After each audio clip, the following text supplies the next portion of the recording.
korang please jangan ambil kolej swasta. Ini adalah feedback dalam satu video saya berkaitan dengan institusi kemahiran. Dan feedback ini adalah untuk menggalakkan ramai orang untuk tidak ambil kolej swasta untuk sambung belajar, terutamanya dalam bidang kemahiran lah. So saya nak bagi feedback berkaitan dengan komen ini. So untuk makluman anda, dekat Malaysia ni banyak institusi pendidikan, ada aliran akademik dan juga aliran kemahiran. Cuma untuk makluman anda semua, untuk bidang kemahiran, kalau anda tengok dekat UP_TVET, sini je unik dia adalah disebabkan institusi kerajaan dan juga institusi swasta berada di dalam satu portal UP_TVET. Kalau anda tengok UPU, dia hanya adalah untuk institusi pengajian tinggi awam sahaja. Kalau swasta, anda kena daftar dekat kolej swasta ataupun universiti swasta tu sendiri. Dan dekat situ ada risiko dia. Risiko dia adalah anda tak boleh tengok universiti swasta ini valid ke tidak, bagus ke tidak dan sebagainya. Tetapi di UP_TVET, dia mengiktiraf kolej swasta dekat dalam institusi dekat UP_TVET. Sebab tu dia ada pengasingan perdana dan juga fleksi.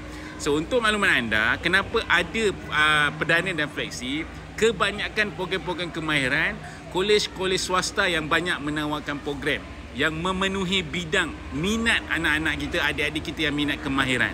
Dekat institusi pengajian awam ataupun institusi kemahiran awam untuk UP_TVET perdana, dia anggap limited. Walaupun betul saya setuju, institusi pengajian awam dengan swasta memang ada kelebihan dekat institusi kemahiran awam. Sebab antaranya yuran dia dapat subsidi, fasiliti dia lengkap.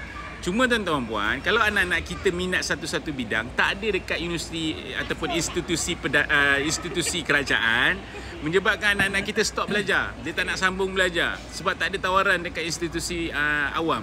Semuanya ada di swasta. So tuan-tuan puan, jangan judge institusi kolej swasta ni tidak okey ataupun tidak bagus. So untuk maklumat tuan-tuan puan, kita jangan stopkan anak-anak kita belajar kalau kita tak ada peluang untuk nak sambung belajar dekat institusi pengajian ataupun institusi kemahiran awam.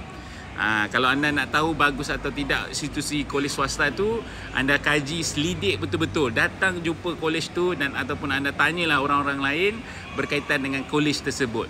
Dapatkan rekod mereka, berapa potensi graduan-graduan mereka dapat bekerjaan, apa sahaja pelajar-pelajar ni dapat dan sebagainya. So tuan-puan, galakkan anak-anak kita sambung.